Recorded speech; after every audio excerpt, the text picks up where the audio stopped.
अवधूत चिंतन श्री गुरुदेव दत्त श्री स्वामी समर्थ. नमस्कार मंडळी, श्री स्वामी समर्थ. तुमच्या सगळ्यांचं आपल्या चॅनलवरती खूप खूप मनापासून स्वागत करते आणि आजच्या नवीन व्हिडिओला सुरुवात करते.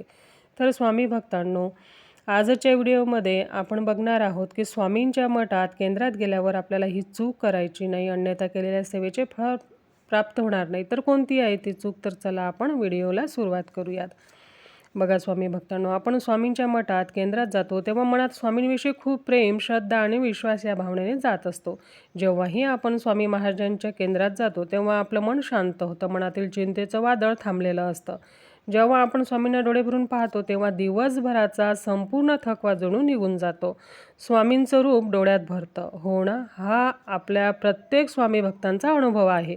म्हणूनच आपल्याला केंद्रातील नियमांचं पालन आवर्जून करायला हवं. पण अनेकदा आपण कळत नकळत काही चुका करतो, ज्यामुळे त्या पवित्र वातावरणाचा प्रभाव कमी होतो. म्हणूनच स्वामींच्या केंद्रात मठात गेल्यावर काय करू नये हे जाणून घेणे खूप महत्त्वाचे आहे. तर सगळ्यात महत्त्वाचं म्हणजे तिथे गेल्यावर गोंधळ करू नये. स्वामींचे केंद्र हे एक ध्यानाची आणि प्रार्थनेची जागा आहे. तिथे गेल्यावर ओळखीचे लोक किंवा मित्रमंडळी भेटल्यास मोठ्याने गप्पा मारणे किंवा हसणे टाळावे. आपल्यामुळे कोणाच्याही उपासनेमध्ये व्यत्यय येऊ शकतो.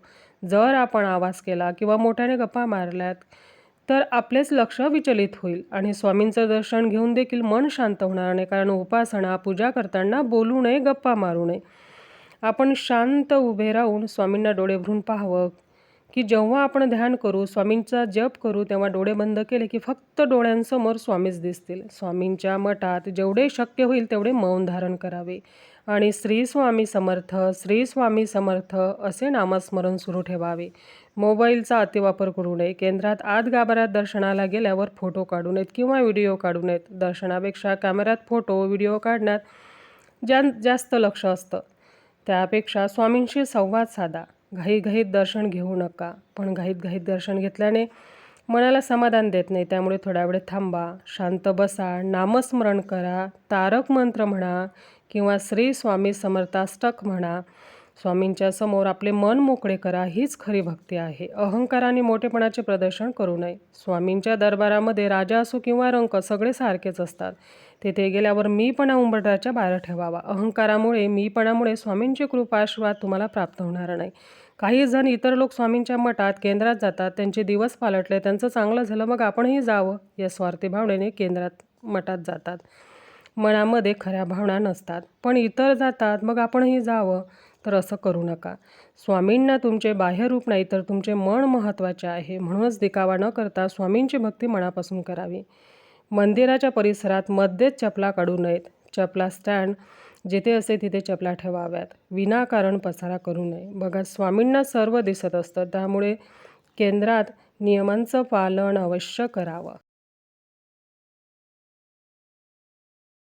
बघा मैत्रिणींनो, विशेषतः गुरुवारी किंवा उत्साहाच्या दिवशी मंदिरात खूप गर्दी असते, त्यामुळे घाई करू नये. मंदिरात येणारा भक्त वेगळ्या भावनेने येतो. त्याच्या मनात दुःख, संकट किंवा काही इच्छा असतात, त्या स्वामींसोबत त्यांना बोलायच्या असतात. केंद्रात बसून इतरांबद्दल वाईट बोलू नये. आपल्या नामस्मरणात लक्ष द्यावे.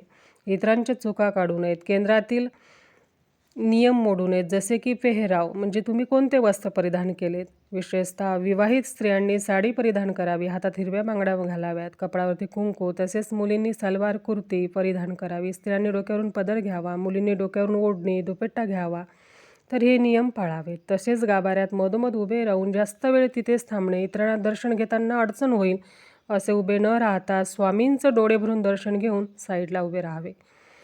आरतीच्या वेळेला संपूर्ण वातावरण भक्तिमय असतं, त्यामुळे आरती आवर्जून घ्यावी. आरतीत उभे राहिल्याने स्वामी महाराज आपले गेल्या जन्मीच्या पापाचे वलयचक्र तोडतात, त्यामुळे शांततेत आरतीत उभे राहावे. घाईघाईने दर्शन घेऊन जाऊ नये.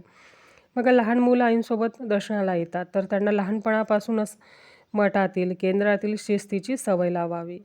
बघा, कोणाचा स्वामींच्या नामाचा जप माळेवरती सुरू असतो, तर कुणाचं स्वामीचरित्र सारामृत पाठन सुरू असतं, तर कुणाचा हात जोडून स्वामींशी संवाद सुरू असतो. लहान मुलांनी आरडाओरडा केला तर त्यांना त्यांच्या उपासनेत व्यत्यय येऊ शकतं. बघा, मुलं लहान आहेत, ते हसरे, थोडे खोडकर असतातच, पण आईंनी थोडी काळजी घ्यायला हवी. स्वामीजवळ सतत मागणे करू नये.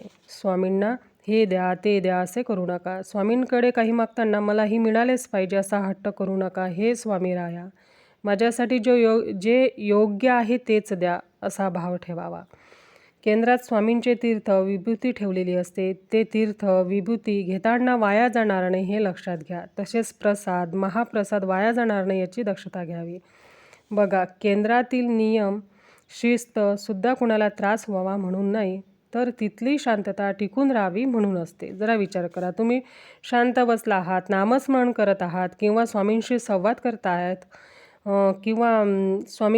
करतायत स्वामींना धन्यवाद म्हणता आहात किंवा तुमच्या भावना स्वामींजवळ मोकळ्या करता आहात, आणि बाजूला कुणीतरी फोनवर मोठमोठ्याने बोलत आहे किंवा लहान मुलं आरडाओरडा करत आहेत, आजूबाजूला धावत आहेत. जेव्हा शांतता असेल तेव्हाच आपलं मन नामस्मरणात लागेल. तुमच्या मनात जर खरंच स्वामींबद्दल प्रेम असेल तर तुम्ही कुणाला त्रास देणारच नाही. जर आपण केंद्रात योग्य पद्धतीने वागलो तर त्या ठिकाणी आपल्याला खरी शांती आणि समाधान मिळेल. तर बघा, स्वामींच्या मठात आपण आपले दुःख हलके करण्यासाठी जातो. आपल्या समस्या अडचणी स्वामींना सांगतो. तर चुकून एखादा नियम मोडला तर स्वामी महाराज आपल्यावर रागवणार नाहीत, कारण स्वामी महाराज आपली आई आहेत आणि आईच्या मनात फक्त आपल्या लेकरांबद्दल प्रेमच असतं. पण आपण आपल्या स्वामींच्या केंद्रातील नियमांचं पालन करूयात. तर कशी वाटली माहिती? आवडली असेल तर कमेंटमध्ये नक्की सांगा. व्हिडिओ आवडला असेल तर लाईक करून शेअर करा आणि कमेंटमध्ये श्री स्वामी समर्थ लिहायला अजिबात विसरू नका. आपल्या चॅनलवरती नवीन असाल, अजूनही चॅनलला सबस्क्राईब केले नसेल तर सबस्क्राईब करा. तर भेटू पुन्हा. तोपर्यंत सर्वांना श्री स्वामी समर्थ. धन्यवाद.